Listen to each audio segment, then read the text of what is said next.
Thousands of refugees cross from South Sudan into Uganda every day. They bring whatever they can carry. It's a grueling journey, especially for the children. Simon LADU and his family had to run from their home in Ye. He says South Sudanese government soldiers came to his village, stole everything he owned, then burned his house. They are coming down only seeking for the area, say this area is for the rebel. And they started to shooting the gun, and they started to burn the house. Every house in fire.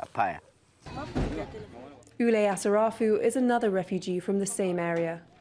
Every day he comes to this reception center looking for his parents. He thought they were traveling behind him, but there's no sign of them now. He was taken in by this Ugandan family when he arrived a week ago. They know what he's been through, and though they don't have much, they're willing to share what there is. I created a relationship with him because in South Sudan people are dying and people are suffering a lot. So I have to welcome him into my home so that his mind can rest. Uganda's policy towards refugees is held up as an example to the world. Refugees enjoy most of the same privileges as their Ugandan hosts. Near everything, apart from participating in our local politics. But the rest, they are entitled to health services, they are entitled to education, they are entitled to clean water, freedom of movement, they can work, they can do everything.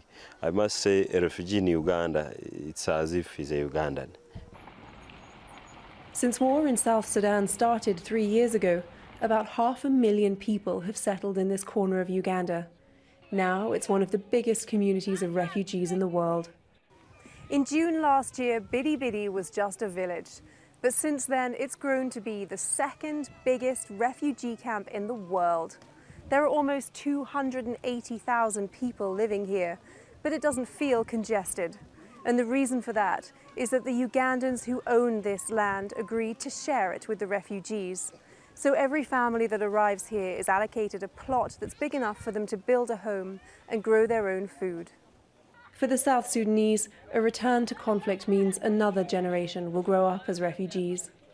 Their only hope is that they'll be allowed to build meaningful lives in their adopted home. Cavell, Al Jazeera, Northern Uganda.